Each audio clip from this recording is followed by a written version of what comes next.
بسم الله الرحمن الرحيم. بسم الله الرحمن الرحيم.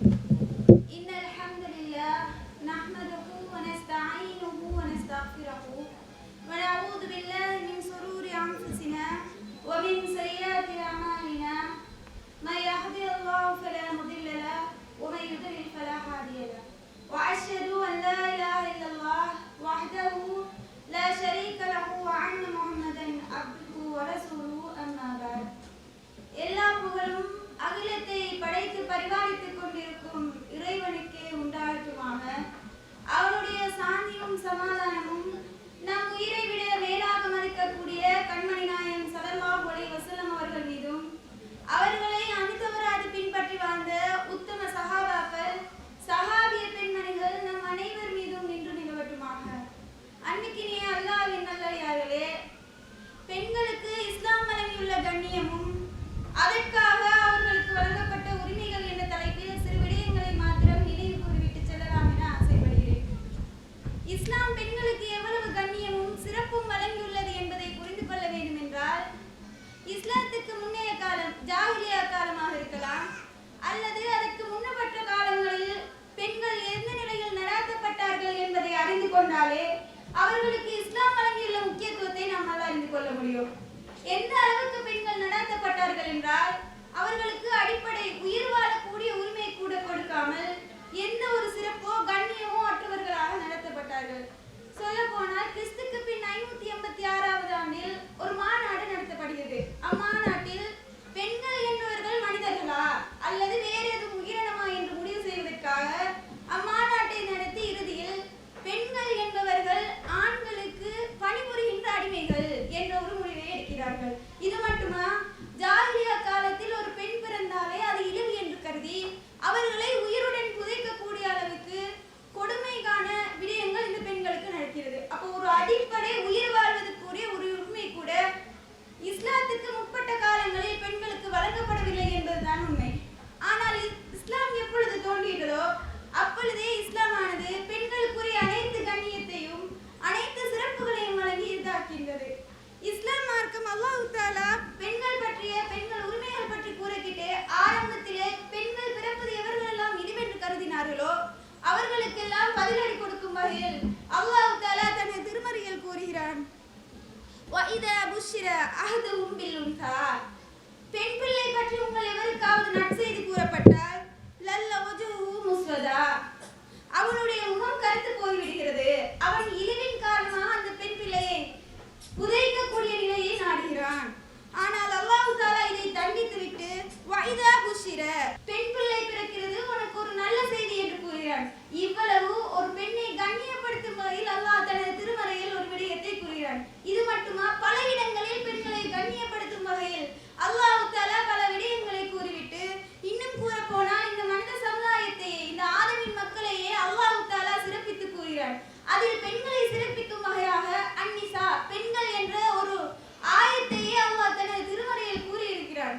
இவ்வாறு பல இடங்களில் பல விடயங்களை பற்றி பெண்களின் கண்ணியமாக இருக்கலாம், சிறப்பாக இருக்கலாம், உரிமைகள் என்று முதலில் பேசிய மார்க்கமாக இஸ்லாம் திகழ்கிறது.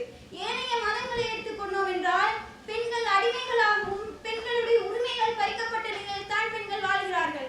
ஆனால் இஸ்லாமிய மார்க்கமானது அன்று தொடக்கம் இன்று வரை பெண்களுக்கு அனைத்து உரிமைகளையும் வழங்கிய மார்க்கமாகவே இருக்கின்றது. பெண்கள் உயிர் வாழ்வதற்கு உரிமை, கல்வி கற்பதற்கு உரிமை என்று அனைத்தையும் போராடி பெற வேண்டிய நிலையிலே இருக்கிறார்கள். ஆனால் ஒரு முஸ்லிம் பெண்ணானது பிறந்தால் அவளுக்குரிய அனைத்து உரிமைகளையுமே இஸ்லாம் அடிப்படையான அனைத்து உரிமைகளையுமே வழங்கக்கூடிய மார்க்கமாகத்தான் இந்த இஸ்லாமிய மார்க்கம் இருக்கின்றது. எந்த அளவுக்கு எவ்வாறு எல்லாம் ஒரு பெண்ணுக்கு உரிமை வழங்குகிறான் என்றால், ஒரு பெண் என்பவள் பல வடிவத்தில் இருக்கக்கூடியவள். மகளாக இருக்கிறாள், பின்னர் மனைவியாக மாறுகிறாள், பின்னர் தாய் என்ற அந்த உயர்ந்த அந்தஸ்தை அடைகிறாள். இப்படி எந்த நிலையிலே இருந்தாலும் அவளுக்குரிய உரிமைகளையும் கண்ணியத்தையும் இஸ்லாம் வழங்குகிறது. உதாரணத்துக்கு சொல்ல போனால், ஒரு பெண் தாய் என்ற நிலையை அடையும் பொழுது அவளுக்கு அனைத்து உரிமைகளையும் அவளுக்குரிய கண்ணியத்தையும் சிறப்பையும் அல்லாஹ் தஆலா தனது திருமறையிலே குறிப்பிடுகிறான். அல்லாஹ் தஆலா குறிப்பிடும் பொழுது எனக்கு இணை கற்பிக்காதீர்கள். பின்னர் அடுத்த வசனத்தில் சொல்கிறான், நீங்கள் உங்களுடைய தாய்க்கு நீங்கள் செய்ய வேண்டிய கடமைகளை செய்துவிடுங்கள். நீங்கள் உங்களுடைய தாய்க்கு நல்ல கூறுகிறான். அதாவது அல்லாஹ் தனது திருமறையில் கூறுகிறான், "வவஸைனல் இன்சான பில் வாலிதைன்", ஒவ்வொரு மனிதனிடத்திலும் நாங்கள் வலியுறுத்துகிறோம் இஹ்சானா, அவன் அவனுடைய பெற்றோரிடத்தில் அழகிய முறையில் நடந்து கொள்ளட்டும். உங்கள் பெற்றோர் தாய் தந்தையிடத்தில் நீங்கள் அழகிய முறையில் நடந்து கொள்ளுங்கள், அவர்களுக்கு செய்ய வேண்டிய கடமைகளை செய்யுங்கள் என்று இஸ்லாம் அளிக்கிறது. இது போன்று தாய்க்குரிய கண்ணியத்தை இஸ்லாம் வழங்குகிறது. இது மட்டுமா?